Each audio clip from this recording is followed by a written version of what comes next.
Hello, this is Dr. Paul Cottrell, and I'm going to be going over the bird flu dashboard from the CDC. I'm recording this on June 3rd. I would also like to just remind the audience, please subscribe to all my channels. I have channels on YouTube, Brighteon, BitChute, and Rumble. The links are in the description of this video and all my videos, so please click those links and subscribe to all my channels. Please also follow me on X, Getter, and Facebook. Links are in the description of this video. Before we go to the dashboard, um, for the ones that would like, please click the medical button here on the homepage, and that will give you a whole bunch of different research articles that you should be abreast with, just to get an idea of what's some of the latest research and information to have a better hold on what's going on around us. In addition, I have these classes, pulmonology classes and immunology classes that you can purchase. For the pulmonology, you get 22 lectures, and in immunology, you get 15 lectures. And I have a store on the website. So, you just click store and then you can purchase ebooks. I have 8 ebooks. I have nano silver products, toothpaste, liquids, gels, soaps, lozenges, probiotics, multivitamins. And I also have a very strong antioxidant, C60. You can get it in a 2 ounce, a 4 ounce, an 8 ounce. You can get it in extra virgin olive oil, avocado oil, and coconut oil. It's a very strong antioxidant to soak up free radicals. I also have Boomer products. You can get D3, vitamin C, omega-3, ashwagandha, Goodnight formula, probiotics, resveratrol, B complex, turmeric, magnesium and zinc, lignans, collagen, digestive enzymes, and clarity factor. I have also partnered up with Rainbow Herbals, and we've created these very high quality deodorants, either in citrus or in peppermint lavender tea tree. It's made from essential oils from the Himalayas, very high quality ingredients. We also have made this Even Better bar, which is a skincare bar. You can apply it on your skin if you have an itch or if you have a muscle ache. It'll also help with just smoothing your skin, and you can use it as a skincare. You can put it on a wound and it will help heal the wound, minor wound, or an abrasion, minor burn. So it's a multi-purpose bar. This bar is very high quality. If you use it every day on your skin, you'll start to notice your skin will get smoother and look more vibrant. So I recommend it as a daily skincare product. I also have these anti-aging boxes at different price points. Uh, Basically, what's in a box is I've curated it in such a way where you can, get an anti-aging box. These anti-aging boxes not only slow down the aging process, but it'll also help to boost up your immune system. So here you can, in this particular box, you get the Max 35, which is a structural nanosilver liquid. You get the C60 strong antioxidant. You get D3. You get vitamin C and magnesium. The toothpaste, which is a structural nanosilver toothpaste. You get a deodorant and you get a probiotic. So, you get very high quality products for the anti-aging boxes, which help to boost up your immune system. In addition, those 2 classes that I was telling you about, the pulmonology class, you learn a lot about how the lung works. You get 22 lectures. And in the immunology class, which actually releases today, the first lecture releases today. For $50, you get 15 lectures, and you learn quite a bit about the immune system, going all the way with the innate immune system to the adaptive immune system, the complement, lymph nodes, transplants, hypersensitivity. You learn a lot. So please go to the store and purchase those class modules. They're only $50. What you get is a PDF and a video lecture. So with that said, please go to the store, the-studio-reykjavik.com. And if you would like, please also donate at the bottom of the homepage through Stripe, PayPal, and Buy Me a Coffee. That helps us support my work. It's through your donations that I'm able to do these videos. Okay, so the dashboard. With the dashboard here, I want to go over some of the updates. There is another case since the previous video. In Michigan, there is a dairy cow exposure to a human. This flu coming from a dairy cow, exposing a worker on the farm in Michigan who had conjunctivitis and some respiratory problems. This is the first of this year of the three that has a respiratory problem. All three have conjunctivitis, so an eye problem. So there's still no signs of human-to-human transmission. The worry that I have is, and I have more questions than answers, right, for this. The information that's being provided at this moment in time by the CDC doesn't explain a couple things. One, have they ruled out other influenzas that this particular individual might have? You could technically have this H5N1 bird flu, but also have, let's say, influenza A, another version of influenza A, because this H5N1 is influenza A, but there are different versions of influenza A. This is a special version. So did this particular person have two different influenza A's? And that's the reason why there's a respiratory manifestation in this patient. I'm not sure if that was ruled out. Now, it could have been ruled out, and they're just not conveying that. The other question I have is it upper respiratory or is it lower respiratory? In terms of the lung, is it the upper lung or is it the lower lung? That would be more problematic if it's in the lower lung. So I would like to, find some more information about this particular case of this individual that's working on the dairy farm and their coughing episode and what was ruled in and what was ruled out. The way it is conveyed in the media, it's as if it's just H5N1. Now, this may be a rare event, but like I said, it's low probability that you would get this. Super low. All right. But if we start to see more cases where the cow transmission to humans becomes more respiratory,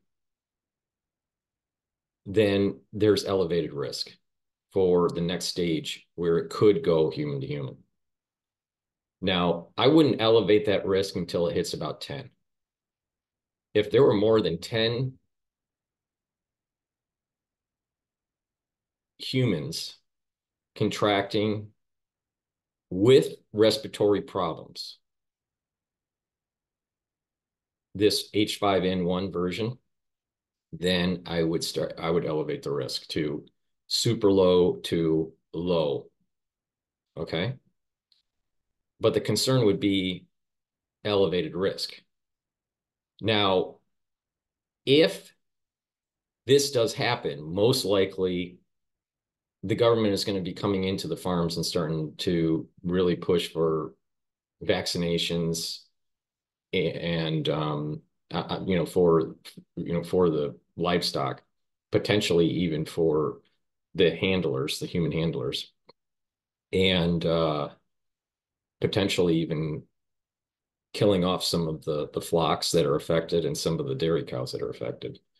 But that, we're still in super low risk. But if we get about 10 people that are working on farms that are starting to have respiratory problems, then we have it's an elevated risk. The risk elevates to super low to low. So just keep that in mind. It don't mean to panic. Don't panic at all. But it's just that if we start to see more individuals having respiratory problems on the farm, it is an increased risk of it being more problematic.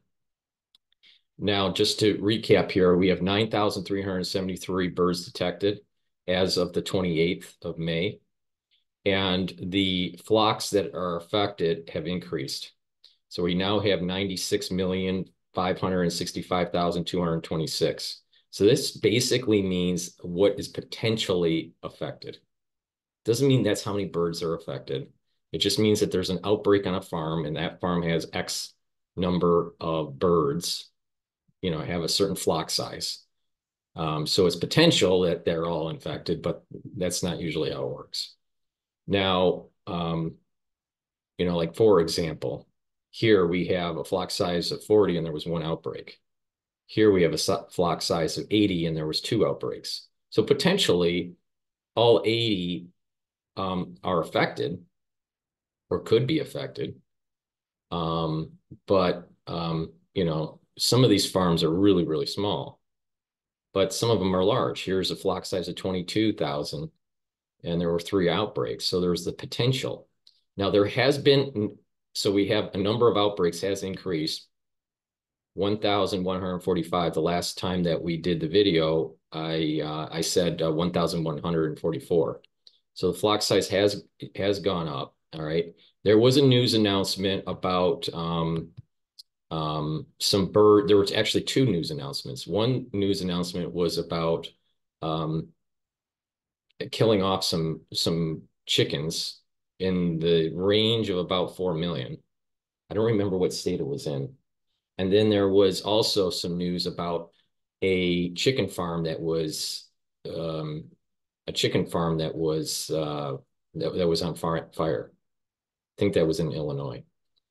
So there are some stressors in terms of the food supply, which is important to mention here because food costs are really high because of the inflationary pressure that we've had for the last 2 years. And if there is a push to killing off some of these flocks, the cost for chicken is going to go up. And then there is also going to be a shortage of eggs. Now, what is interesting here, and follow the logic here, there are different ways to make vaccines, all right? Different ways. And one of the more proven out ways has been using eggs as a platform to make the vaccine. Now, if there's going to be an egg shortage, then that method is going to be hindered. Okay. And also there is this push in the news for using these newer technologies for this H5N1, especially by Moderna. So just keep that, in the back of your mind. Food costs are probably going to go up. You're going to probably start hearing more about chicken shortage because of the killing off of the chickens in some areas. Not all of these chickens are going to be killed off, but in some areas there's going to be, a major culling. And there's the shortage of eggs. And then in the media, so you got the price pressure at this grocery store. There's the you're going to hear in the news of more inoculations on the farm, of the farm workers and of the livestock, and this push towards these newer technologies and making these vaccines, quote, because of shortage of eggs. So just keep that in mind. That's probably what you're going to start seeing in the news. All right, now the dairy cows, like I said, there have been, we have 9 states. We still have 9 states here, the same 9 states: Texas, New Mexico, Colorado, Kansas, Idaho, South Dakota, Michigan, Ohio, and North Carolina. Now, a lot of the newer cases are from Michigan and Idaho. Okay, Michigan and Idaho, but there are some newer cases that are from South Dakota and Colorado. All right, so South Dakota and Colorado. So just keep that in mind. The hotbeds seem to be in Michigan and Idaho. And again, that new human case with the respiratory symptoms was from Michigan. So just keep that in mind. We have 68 now. So that's a breakdown. It's still low risk, but if we start to see a tick up of human contracting this version of H5N1 with respiratory problems, then it's super low risk will go to low risk. So it will elevate. It's still low risk. There's more problems with perturbating, the number of animals and how that's going to affect the food supply and higher costs, and the perception of needing to, do these forced inoculations. So just keep that in mind. That's basically the update for June 3rd. There's no reason to panic at this moment in time, but if there are more cases that are human that are respiratory, then that means that most likely there is some sort of change, some sort of mutation that is starting to take place.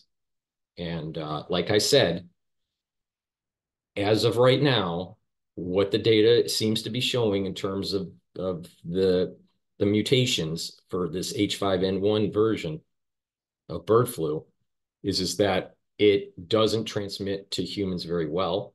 It doesn't even transmit from wild birds to poultry very well, or from wild birds to cows very well, because that transmission mechanism is not that good.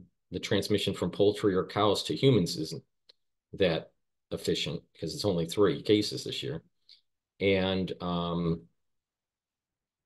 but that could change. And what things that would have to change to make this super problematic would be mutations in the replicase complex. There's 4 proteins, major proteins, that have to be mutated in such a way to allow for this version of the virus to replicate. And the NA protein would have to be truncated. If that does happen,